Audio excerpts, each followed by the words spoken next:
الذي أجلى قلوبنا بنور المحبة والإيمان والإيقان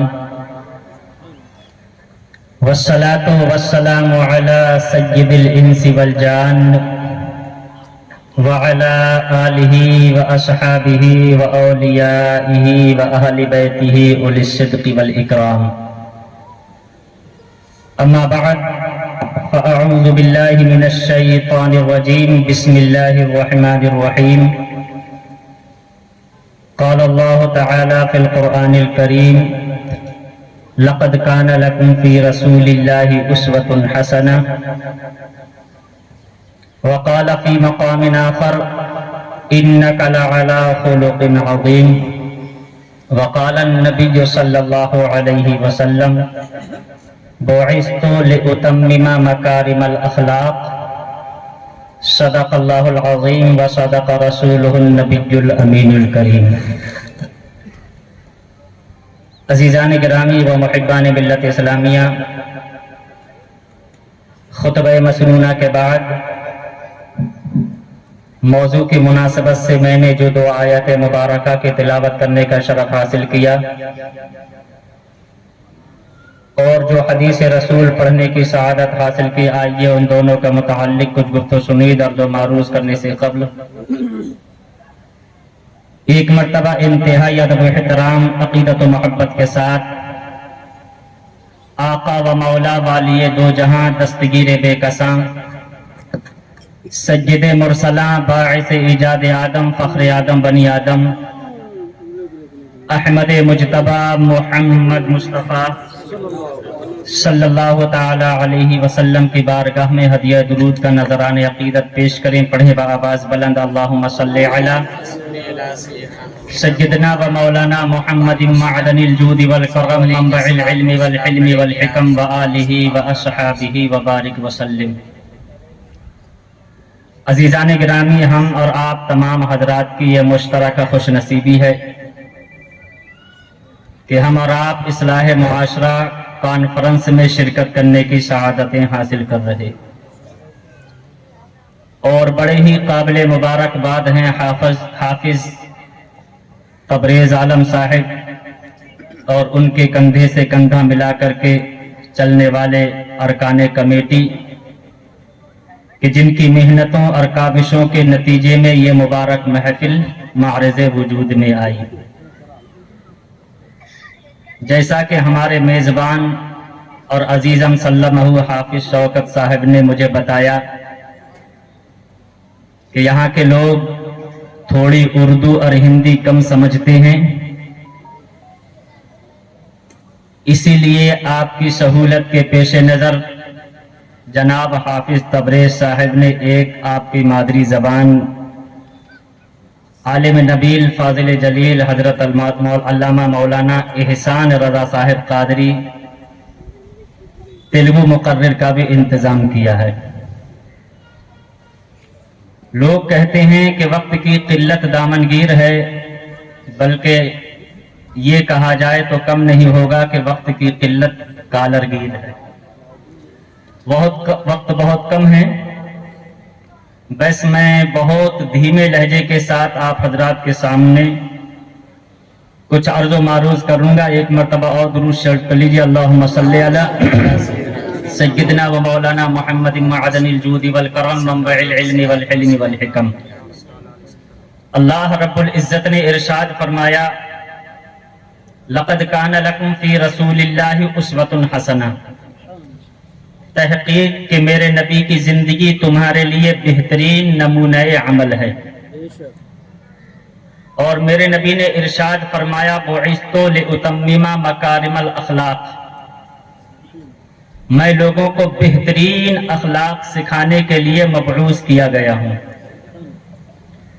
عزیزان گرامی،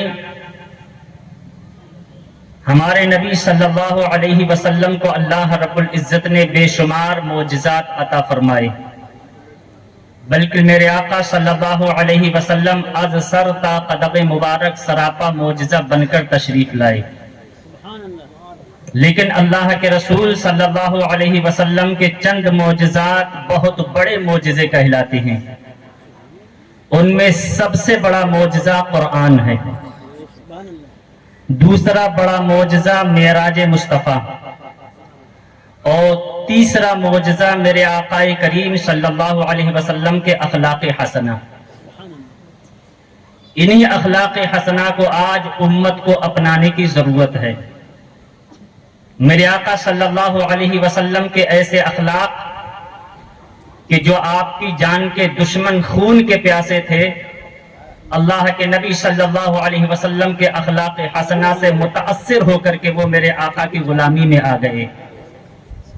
اکرمہ ابن ابی جہل، صفوان ابن امیہ، یہ وہ دشمن تھے کہ جنہوں نے اسلام اور مسلمان اور بانی اسلام کو صفحہ ہستی سے مٹانے کی قسمیں کھائی تھیں، لیکن جب آقا کریم صلی اللہ علیہ وسلم کے اخلاق حسنہ کو دیکھا تو پہلے ان کی تلواریں آقا کریم صلی اللہ علیہ وسلم کی عداوت میں نیام سے باہر رہتی تھیں، لیکن جب میرے آقا صلی اللہ علیہ وسلم کے اخلاق حسنہ کو دیکھا تو اللہ کے نبی صلی اللہ علیہ وسلم کی حمایت میں ان کی تلواریں نیام سے باہر رہتی تھیں۔ آج ہم اخلاق مصطفیٰ سے کتنے دور ہیں، ہمارا اپنا بھائی ہم سے کتنی دور ہے، ہمارا اپنے سگوں کے ساتھ کتنا برا برتاؤ ہے، لیکن وہ میرے آقا صلی اللہ علیہ وسلم کے اخلاق تھے کہ جنہوں نے دشمنوں کو اپنا بنایا اور اپنی غلامی میں داخل فرمایا۔ عزیزان گرامی، آج لوگ مذہب اسلام پر یہ الزام لگاتے ہیں کہ اسلام تلوار سے پھیلا۔ میں آپ کو بتاؤں، اسلام تلوار سے نہیں بلکہ اسلام میرے آقا کے کردار سے پھیلا ہے۔ ایک حدیث شریف اور اس کا ترجمہ آپ سنیے۔ لیکن عزیزان گرامی، افسوس یہ ہے کہ ہمارے مسلمانوں کے پاس اس کا کوئی جواب نہیں رہتا۔ آپ کی سماعتوں کے ایک حدیث حوالے کرتا ہوں اور آپ اندازہ لگائیں کہ میرے آقا صلی اللہ علیہ وسلم کے کردار سے اسلام پھیلا ہے یا اسلام تلوار سے پھیلا ہے۔ بخاری شریف دوسری جلد صفحہ نمبر 627، باب و حدیث اسامہ ابن اسال، سمامہ ابن اسال، اور یہی حدیث بخاری شریف پہلی جلد باب و دخول المشرک پر ہے۔ حدیث کیا ہے؟ حدثني عبد الله ابن يوسف قال حدثني الليث قال حدثني سعيد بن سعيد إنه سمع أبا هريرة قال بعث النبي صلى الله عليه وسلم خيلا قبل نجد فجاءت برجل من بني حنيفة يقال له سمامة ابن أسال فربطوه بسارية من سوار المسجد فخرج إليه النبي صلى الله عليه وسلم فقال ما عندك يا سمامة؟ قال عندي خير، إن تقتلني تقتل ذا دم، وإن تنعم على شاكر، وإن كنت تريد المال فاسأل منه ما شئت۔ فقال النبي صلى الله عليه وسلم ما عندك يا سمامة؟ فتركه حتى كان بعد الغد فقال ما عندك يا سمامة؟ قال عندي ما قلت لك فقال اطلقوا سمامة، فانطلق الى نخل قريب من المسجد فاغتسل ثم دخل المسجد فقال اشهد ان لا اله الا الله واشهد ان محمد رسول اللہ۔ عزیزان گرامی، طویل حدیث ہے۔ اس حدیث کا پس منظر یہ ہے کہ اللہ کے رسول صلی اللہ علیہ وسلم نے جب بادشاہوں کو خطوط لکھے، سلاطین کو خطوط لکھے، تو انہی میں سے ایک یمامہ کی دھرتی کا بادشاہ تھا سمامہ ابن اسال۔ اس وقت کی سپر پاور طاقت کہلایا جاتا تھا۔ قبیلہ حنفیہ کا بارعب بادشاہ تھا، بڑا طاقتور بادشاہ تھا، اور مکے میں جتنا غلہ آتا تھا سمامہ ابن اسال ہی کے ذریعے سے آتا تھا۔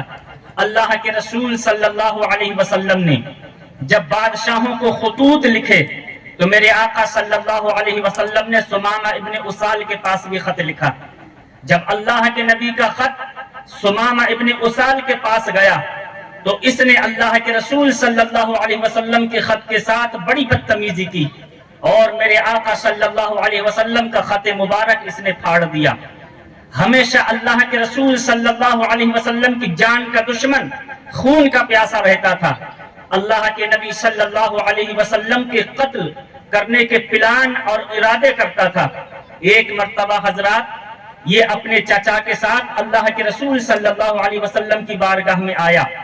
میرے آقا صلی اللہ علیہ وسلم پر پیچھے سے اس نے تلوار نکالی، اور تلوار نکال کر کے یہ حملہ کرنے والا ہی تھا کہ اس کے چچا نے فوراً بیچ میں ہاتھ ڈال دیا اور کہا سمامہ تو ان پر ہاتھ مت اٹھانا، اگر تو نے ان پر ہاتھ اٹھایا تو بہت سارے بچے یتیم ہو جائیں گے اور نہ جانے کتنی عورتیں بیوہ ہو جائیں گی، اس لیے کہ جن لوگوں نے ان کا کلمہ پڑھ لیا ہے وہ ان پر اپنی جان بھی لٹانے کے لیے تیار ہیں، وہ ان کی خاطر اپنے مالوں کو بھی قربانی دے دیں گے، اپنی جانوں کو بھی قربانی دے دیں گے، اپنے خاندان کی بھی قربانی دے دیں گے، اپنے ہر عزیز سے عزیز چیز کو قربان کر دیں گے، اس لیے سمامہ ان پر ہاتھ مت ڈالنا ورنہ بچے یتیم ہو جائیں گے، عورتیں بیوہ ہو جائیں گی اور نہ جانے کتنے گھر اجڑ جائیں گے۔ حضرات سمامہ ابن اسال اس وقت باز آ گیا، لیکن عزیزان گرامی ہمیشہ آقا کریم صلی اللہ علیہ وسلم کی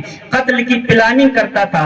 عزیزان گرامی ایک مرتبہ اسی بادشاہ نے میرے نبی کے چند صحابہ کرام کو گرفتار کیا اور صحابہ کرام کو گرفتار کر کے ایک کوٹھری میں بند کر دیا اور ایک ایک کر کے صحابہ کو بلاتا تھا اور جانوروں کی طرح بڑی بے دردی کے ساتھ ذبح کر دیا کرتا تھا۔ بہت سارے صحابہ کرام کو سمامہ ابن اسال نے اپنے ہاتھوں سے ایسے ذبح کیا جیسے کہ بکری کو ذبح کرتے ہیں، اور صحابہ کرام کے جسم سے ایسے چمڑا اتروا لیا تھا جیسے کہ بکری کا چمڑا اتارتے ہیں۔ حضرات جب میرے آقا صلی اللہ علیہ وسلم کو اس کے بہیمانہ انداز اور اس کے بہیمانہ سلوک کی خبر پہنچی، اللہ کے رسول صلی اللہ علیہ وسلم کو بڑا صدمہ ہوا کہ میرے صحابہ کو اتنی بے دردی کے ساتھ اس نے قتل کیا ہے، اتنی صفاقی کے ساتھ اس نے قتل کیا ہے۔ حضرات اللہ کے رسول صلی اللہ علیہ وسلم نے صحابہ سے فرمایا صحابہ اب پانی سر سے اونچا ہو گیا ہے، جاؤ تمہیں سمامہ ابن اسال جہاں بھی ملے اس کو گرفتار کر کے لانا۔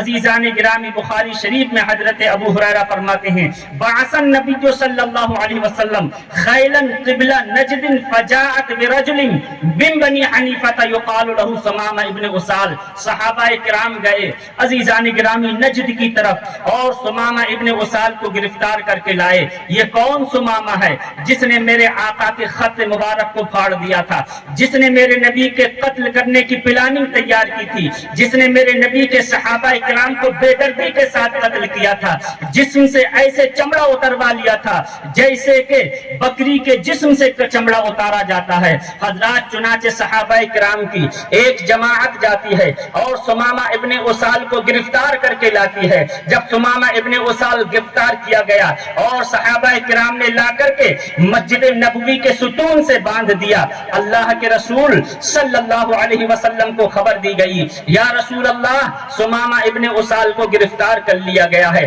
مسجد نبوی کے ستون سے باندھ دیا گیا ہے۔ عزیزان گرامی میرے آقا صلی اللہ علیہ وسلم تشریف لائے، مسجد نبوی میں میرے آقا جلوہ گر ہوئے، میرے نبی نے دیکھا کہ سمامہ ابن اسال مسجد نبوی کے ستون سے بندھا ہوا ہے۔ حضرات کتنی جان کا دشمن تھا، خون کا پیاسا تھا۔